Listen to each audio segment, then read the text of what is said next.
Ọ̀gá ṣe rí gbogbo nǹkan tá à ń sọ ẹ máa ní sùúrù ọ̀gá ní sùúrù. wọ́n ló máa gbé mi lọ. ọ̀gá.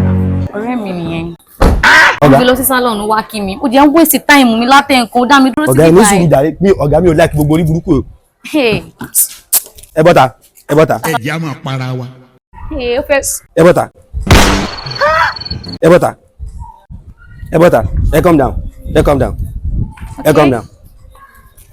ẹ calm down. ṣé ẹ fẹ́ gbàṣẹ́ lọ́wọ́ mi níṣẹ́ ilẹ̀ ni mọ́tò ẹ̀yin lẹ́ra mọ́tò fún mi níṣẹ́ yìí lọ́gá mi ni. Are you my boss? You just come inside the car, you just enter like that and you are there ọ̀gá mi. You are there center. Ṣebí ẹ máa ń béèrè information lọ́wọ́ mi tó tó dùn wọ́n wọlé. That's àrífín now.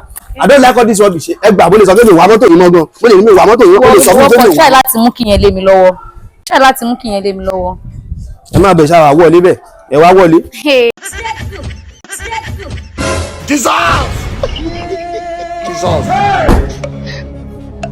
Ọ̀gá ṣe é kí gbogbo àwọn àrífín tí mi ò fẹ́ ni. Mo fẹ́ lọ sínú ilé ìṣẹ̀ ní kí ẹ gbà bóyá kẹ́kọ̀ọ́ máa wà wọ́n lọ gbà. Ó ṣe sùúrù kò lè ráyé gbé wọ bọ̀bọ̀ ẹ̀. Ẹ jẹ́ ẹ wọlé. Ó ń ṣẹlẹ̀ rẹ́kẹ̀rẹ́kẹ́ Kasala. Kí ló dé? Ẹ wọlé. Bóyá mi ń wèrè ni. Ọ̀gá ìjẹ́bú làwọn ń lọ báyìí. Please take us to the salon. Why am I taking you to salon? Why are you taking to salon? Who are you?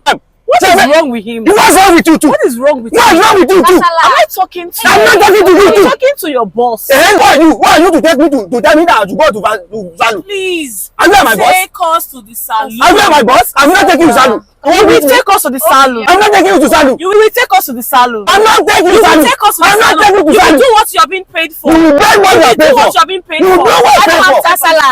I cannot take you to salon. Are you my boss? Are you my boss? You know the power. You know the antenna. Are you my boss? Drive out kó gbà lọ salon. Ọ̀gá wa gbé ọ̀pọ̀ máa tẹ́tì mi. Ṣé àpẹ́ mi ni mo ní okùn ẹ̀mí iṣẹ́ mi? Kasala. Kí ló lè tó yìí? Why? Who are you? Ó pa ewu lóore mi o. No, so who are you? Bá mi bó ṣe jẹ́ ni màá ti sáàkì lẹ́nu Ṣé àpẹ́ mo lè wà yín pa? Do what you are being Gbé wa paid lọ for. salon. Drive out. Bó ṣe ń pariwo lóore mi. Ayọ̀. Ṣé o ti mí tẹ́ni tẹ́lẹ̀ ni? Ọ̀gá ojú yín ni mo ti o. Bọ̀tẹ́ mi bí a lè máa débi tálẹ̀ láyà tàlàfíà.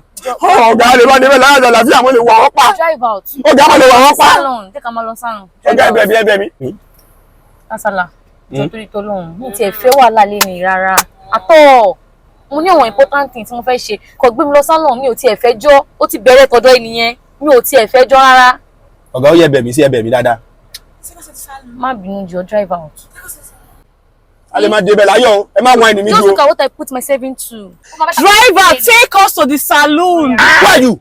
Who are you by the bush? Who are you to tell me I'm taking to the salon? Are you a salon? What is wrong with you? What is wrong with you too? What is wrong with you? What is wrong with you too? Please take us to the salon. I'm not taking you to the salon. You have to do the job you're being paid You for. do the high Please do take the us job. to this- You are high pay for. You are doing job. Take us to the salon. I'm not You are taking. going to take us to the salon. That is what you're paid for. Ó dá má bínú. Ẹ lè máa débẹ̀ láyọ̀ àtàlàfíà o. Whatever. Take us to the salon. Ẹ hẹ́fà. Okay. Rédèrèdè.